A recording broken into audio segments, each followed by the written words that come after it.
자, 우리 사랑하는 우리 동명고 학생들, 참 코로나 가운데 힘들고 어려운 한 학기를 보냈는데 또 하나님의 은혜 가운데 오늘 비로소 2020학년도 1학기를 마치는 날이 되었습니다. 오늘 이 시간에 수요 채플에는 우리 2020학년도 1학기 우리 학생들의 성경 질문을 가지고 묻고 답하는 이러한 시간으로 오늘 채플을 대신하도록 하겠습니다.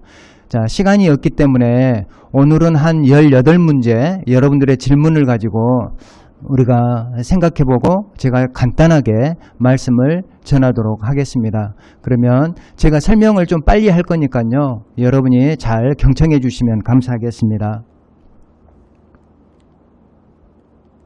자, 첫 번째 질문은 우리 친구 가운데 천국에서 서로 우리가 알아볼 수 있는가, 이제 이런 질문을 했습니다.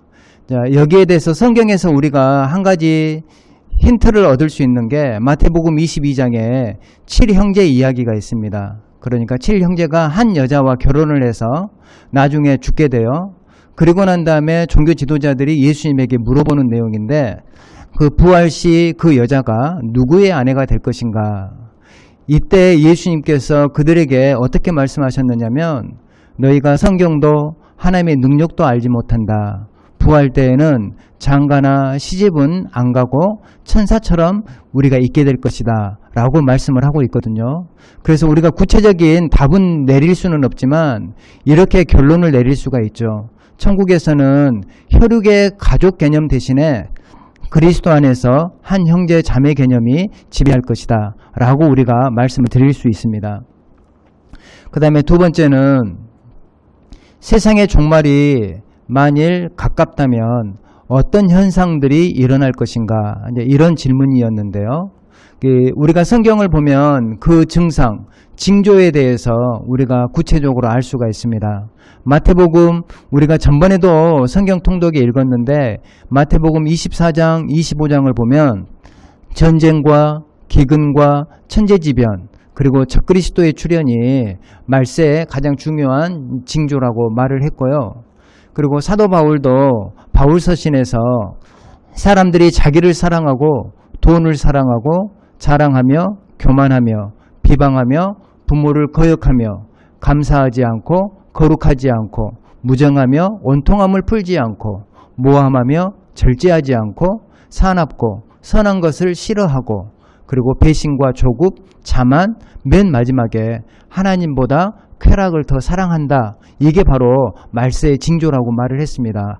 우리 사람들이 보면 하나님보다 쾌락을 더 사랑하는 걸 보면 참으로 우리는 지금 말세에 살아가고 있는 것이 아닐까라는 생각을 해보게 됩니다. 그 다음에 세 번째 질문은 생육하고 번성하라 이 말씀 창세기에 있는데 또 사도 바울의 가르침 가운데 보면 바울의 독신 의견도 일리가 있어 보입니다. 어떤 길이 더 나은가요? 이런 질문을 했거든요. 여기에 대해서 보면 마태복음 19장을 보게 되면 사람마다 이 말을 받지 못하고 오직 타고난 자라야 가능하다라는 말씀이 있어요. 그리고 이 독신과 연결해서 성경의 표현 그대로 빌리자면 고자에 대해서 이야기를 하거든요. 그런데 성경은 세 종류의 고자를 이야기를 합니다. 태어날 때 고자가 된, 이게 선천적으로 되어진, 그리고 사람에 의해서 고자가 된, 예를 들어서 내시, 어떤 사회적인 신분으로 고자가 되는 경우가 있고요. 그리고 우리가 좀 주목해야 될 게 세 번째인데 천국을 위하여 스스로 고자가 된, 우리 이 고자의 개념을 우리가 독신으로 이해를 해보자면요. 천국을 위하여 스스로 독신의 삶을 선택한 사람, 신앙적인 이유로. 그래서 원칙적으로는요, 우리 모든 크리스찬들은 결혼을 해서 자녀를 낳고 가정을 이루는 것이 하나님의 사명을 이루는 거지만 또 특별히 하나님의 사명을 받아서 사도 바울처럼 천국을 위하여 스스로 독신의 삶으로 하나님의 영광을 위하여 나아가는 이러한 경우도 있다라는 것을 우리가 생각해 볼 수 있습니다.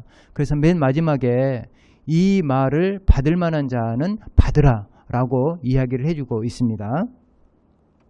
그 다음에 다음 문제는 나쁜 것임을 알매도 불구하고 유혹을 못 이기고 계속 죄를 짓는다면 어떻게 해야 하나요? 이건 오늘날 우리 청소년들이 많이 고민하는 질문 가운데 하나라고 생각해요. 그래서 우리가 쉽게 넘어질 수 있는 요인들이 많잖아요. 그런데 성경을 보면 이런 말씀이 있습니다. 요한복음 8장에 현장에서 가늠하다가 잡힌 여인 이야기가 나오거든요. 그래서 우리 주님은 우리의 연약함을 분명하게 용서해 주실 거예요. 우리가 유혹에 넘어져서 어리석은 행위를 한다 하더라도 우리의 연약함을 하나님은 용서해 주실 것은 분명합니다. 그런데 동시에 우리가 기억해야 될 건 어떤 거냐면 예수님은 그 현장에서 가늠한 여인을 용서해 줬지만 그 다음에 어떻게 말씀하신지 기억하셔야 돼요. 그 여인에게 다시는 죄를 짓지 말라라고 말씀하신 것, 이것은 우리가 좀 귀담아 들어야 될 말씀이지 않을까. 그래서 우리가 하나님 앞에 회개하고 또 넘어지고 또 회개하고 또 넘어지고 이러한 반복적인 삶을 살 때가 많이 있는데 우리가 언젠가는 하나님 앞에 결단하고 죄를 짓지 않겠노라 결단하는 우리 동명고 학생들이 되어야 할 줄로 믿습니다. 자, 그 다음에 이런 질문이 있습니다. 성경에 그 예수님의 유년기 기록이 없는데 그 이유는 무엇인가? 성경에 보면 예수님이 30세 이후에 공생의 사역을 할 때 기록이 대부분이죠.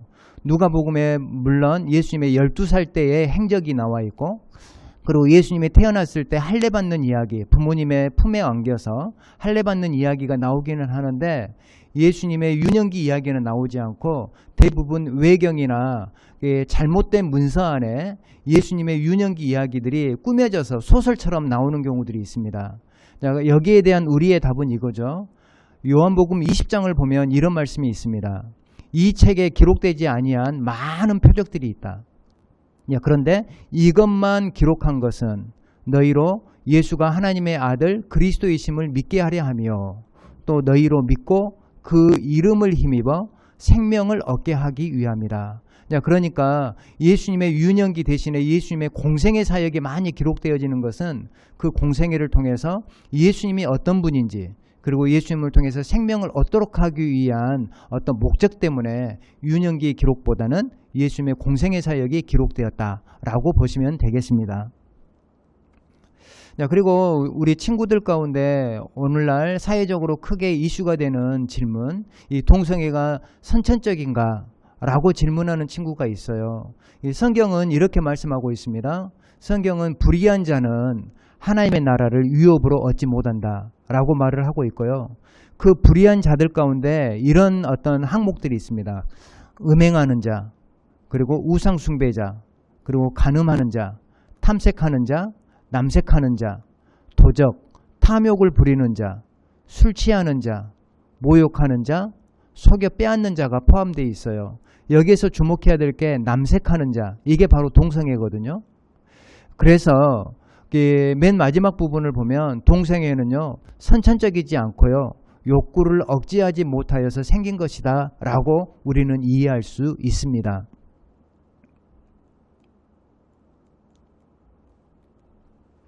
자, 그리고 그 예수님은 미래를 다 알고 계신가? 이제 친구가 괄호 안에 지구에서라는 표현, 이게 어떤 의미인지는 잘 모르겠는데 그 예수님은 미래를 다 알고 계신가? 물론 예수님은 하나님이시기에 모든 것을 다 아신다라고 우리는 고백하고 있습니다. 그리고 예수님은 사람의 마음을 아시고요. 그 중심을 정확하게 꿰뚫어 보고 계십니다. 그런데 여기에서 우리가 좀 기억해야 될 게 우리 예수님은 하나님의 아들로 아버지의 뜻에 순종하면서 주님의 일을 감당하신다는 거예요. 그리고 재림의 때에도 본인의 뜻이 아닌 아버지의 뜻에 순종하여 그 때가 정해진다라는 것을 우리가 알 수가 있습니다.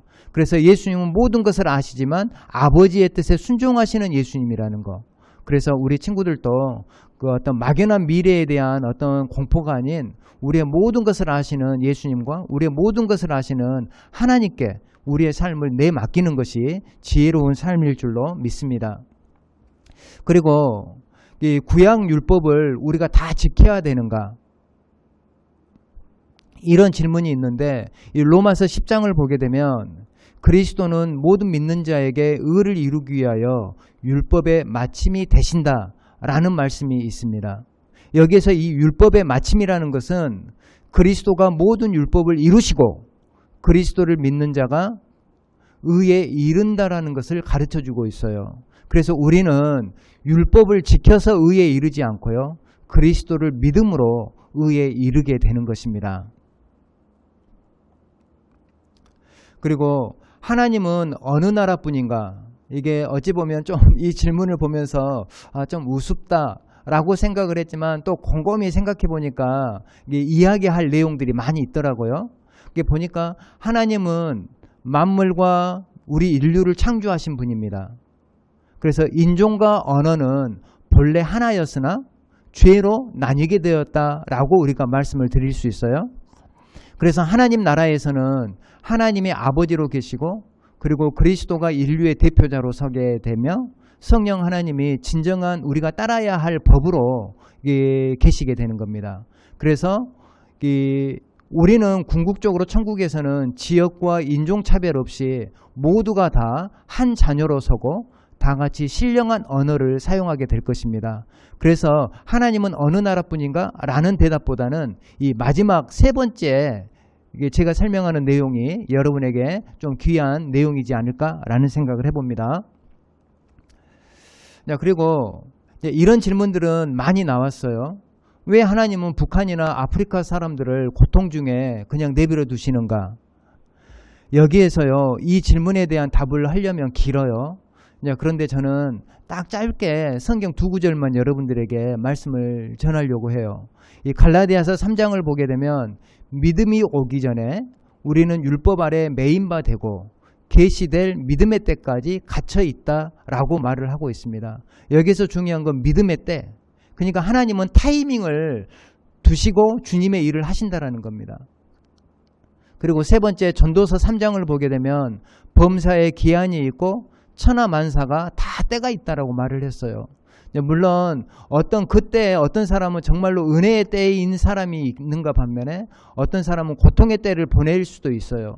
그러나 그때는 하나님이 섭리하고 계신다라는 그 믿음을 가지고 우리가 고통 중에 있는 사람들을 어떻게 우리가 케어하며 그들을 위해서 기도할 것인가를 고민하는 것이 우리의 자세라고 생각을 합니다.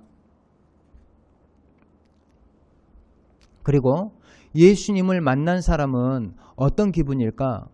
우리 친구들, 우리 신앙이 좀 막연하게 생각해서 정말로 예수님을 만나고 하나님을 만난 사람의 그 기분이 어떤 것일까? 라는 질문을 던졌을 것 같아요. 이 질문을 던진 친구의 마음을 보면. 그래서 성경을 보면 이 삭개오라는 인물이 나와요. 누가복음 19장을 보면. 이 삭개오가 예수님을 만나고 보인 태도를 보면 예수님을 만난 사람의 어떤 기분? 그것을 우리가 좀 유추해 볼 수 있지 않을까라는 생각을 해보는데요. 그는 예수님을 만나고 태도 변화를 보였어요. 어떤 태도를 보였냐면 우선 그 예수님을 즐거운 마음으로 영접을 했어요. 그래서 기꺼이 예수님을 자기 집으로 초대를 했고요. 그리고 많은 친구들을 불러다가 예수님과 함께 그 즐거움을 나눴다라는 겁니다. 그리고 네 번째를 보면 자신의 소유 절반을 가난한 자들에게 나눠주겠다라고 그런 생각을 가졌어요. 그러니까 예수님을 만나게 되면 이런 생각을 갖게 되는구나 라는 것을 우리가 알 수가 있는 거죠. 그리고 누구의 것을 속여 빼앗는 일이 있으면 내가 4배의 갑절로 갚겠다라고 반응을 보였다라는 겁니다. 그래서 우리가 예수님을 만나게 되면 어떤 기분일까가 아니라 우리의 어떤 삶의 변화가 있을 것인가 라는 것에 좀 관심을 가질 필요가 있지 않을까라는 생각을 해봅니다. 그리고요, 무신론자가 기독교를 믿을 수 있는 방법이 무엇일까? 우리가 그 영화 예수는 역사다 영화를 보았는데 이 무신론자는 아무것도 믿지 않는 자들이 아니고요, 눈에 보이는 것만 믿는 게 무신론자들이거든요. 자, 그래서 요한복음 20장을 보게 되면 도마 이야기가 나와요. 그 도마는 그 부활하신 예수님을 직접 보지 못했어요. 그래서 이렇게 말을 하죠. 내가 그의 손에 못자국을 보며 내 손가락을 그 못자국에 넣으며 그리고 내 손을 그 옆구리에 넣어보지 않고서는 믿지 않겠다라고 말을 했어요.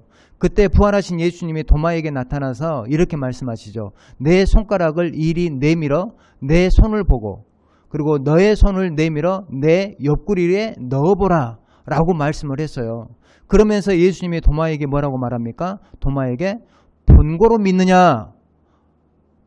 보지 못하고 믿는 자가 복되다 라고 말씀을 했어요. 그래서 참으로 우리가 예수님을 믿는 것은 무엇을 보고 믿는 게 아니라 성경에 기록되어진 말씀이 정말로 사실이라는 것을 믿고 예수님과 하나님을 믿는 겁니다. 이러한 믿음이 복된 믿음이에요. 아시겠죠?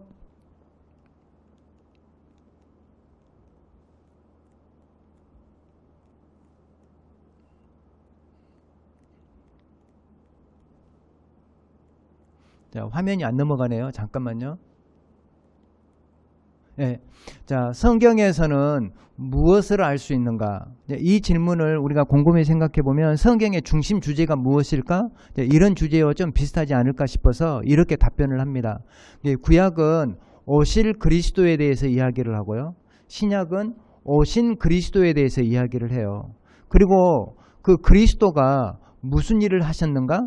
바로 하나님의 나라를 우리에게 보여주는 이러한 일을 하신다라고 볼 수가 있어요. 그래서 성경 66권을 한마디로 정리를 하면 그리스도가 하나님의 나라를 이루신 이야기, 이게 바로 성경의 중심 내용입니다.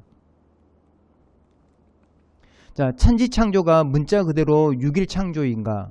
자, 여기에 대해서 많은 친구들이 설마라고 생각하는 친구들이 있을 거예요. 왜? 진화론에서는 수억 년을 이야기하고 있기 때문에, 그리고 진화론에 우리가 세뇌되어 있다 보면 6일 창조를 믿지 못할 수 있거든요. 그런데 우리가 기본적으로 생각할 것은 하나님의 능력을 우리가 낮춰서 생각하지 말아야 된다는 거고요. 그리고 이 모세오경을 기록하고 있는 모세가 6일 창조를 증언하고 있어요. 하나님의 천지를 6일 동안 창조하셨다라고 기록하고 있다는 거. 저는 여기까지만 제가 이 질문에 답변을 드릴 수 있습니다. 자, 그 다음에 이게 점점 맞춰지는데요. 이런 질문을 던졌어요. 첫날 태양이 없었는데 어떻게 낮과 밤이 구분이 되었는가? 충분히 우리가 궁금해할 수 있는 질문이라고 생각합니다. 자, 우리가 지난주에 온라인 클래스에서 이 주제를 가지고 제가 이게 영상을 올렸거든요. 자, 그래서 우리 친구들 궁금하시면 지난주 이 종교학 때 올린 그 온라인 클래스 영상을 보시면 이 내용에 대해서 정확하게 설명해 주고 있어요. 그래서 세 번째 마지막으로 제가 정리를 해보면 태양의 빛은요, 본래의 빛이 태양에 고정된 것이에요. 그래서 첫날에 만들어진 그 빛이 바로 낮과 밤을 구분했다라고 말씀을 드릴 수 있습니다. 자, 그리고 삼위 하나님은 하시는 일들이 각각 다른가? 라는 질문인데요. 여기에서 보면 모든 일을 하나님이 함께 하십니다. 그래서 천지창조도 삼위 하나님이 함께 하시고요. 그리고 우리 인류 구원도 하나님이 함께 하셔요. 다만 그 중에 그리스도의 십자가의 죽음은 삼위의 뜻에 따라서 성자 예수 그리스도가 그 일을 담당하신다라는 거. 그래서 기본적으로는 모든 일을 삼위 하나님이 같이 하시지만 특별한 사역 가운데는 삼위 가운데 예수 그리스도 그리고 성령의 사역이 따로 있다라는 것을 여러분이 기억하시면 되겠습니다.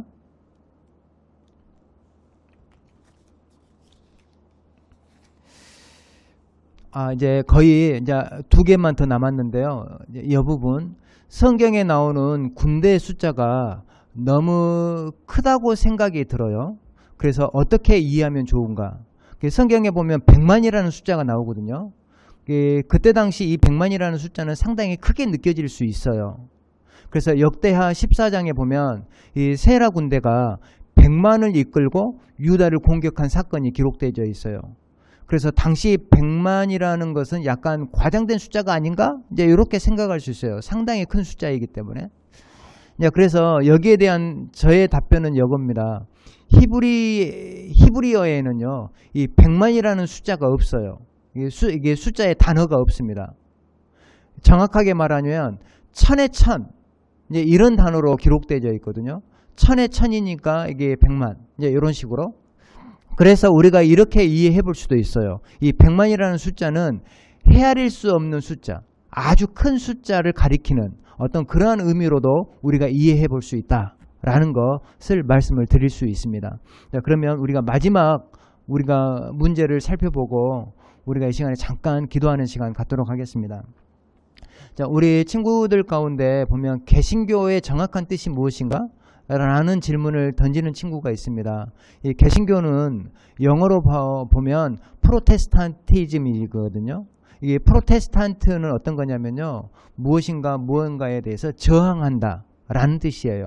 그래서 이 말의 뜻은 카톨릭 교회 부패에 저항하여서 갈라진 교회를 우리가 보통 개신교라고 말을 합니다. 그래서 이 그리스도교라고 말을 한다면 크게 세 집단이 포함되어 있어요. 로마 카톨릭 교회가 한 부류고요. 그 다음에 그리스 정교회가 또 하나의 부류고, 마지막 세 번째 부류는 바로 개신교가 그리스도교에 속해 있다라고 말씀을 드릴 수 있습니다. 그래서 개신교의 정확한 뜻은 저항하여서 잘못된 것을 고쳐 나아가는 개신교를 가리키는 게 바로 프로테스탄티즘이다 라고 말씀을 드릴 수 있습니다. 우리 사랑하는 우리 동명고 학생들, 우리가 여러분 한 학기 동안 여러분의 성경 질문을 잠깐 살펴보았는데, 여러분 성경을 읽을 때 그냥 읽지 마시고요, 늘 질문이 있으면 질문을 메모하시고, 그리고 그것을 스스로 알아가는 이러한 우리 열심들이 있는 우리 동명고 학생들 되기를 원하고요. 그리고 코로나가 많이 심한데 이 가운데서 하나님의 은혜가 여러분과 여러분의 가정 가운데 함께하기를 간절히 소원합니다. 이 시간에 제가 한번 기도하겠습니다. 하나님 아버지, 참으로 우리 동명고등학교를 한 학기 동안 지켜주시고, 또 코로나로 많은 어려움 가운데 있었지만 참으로 우리 학생들과 가정을 지켜주셔서 참으로 감사합니다.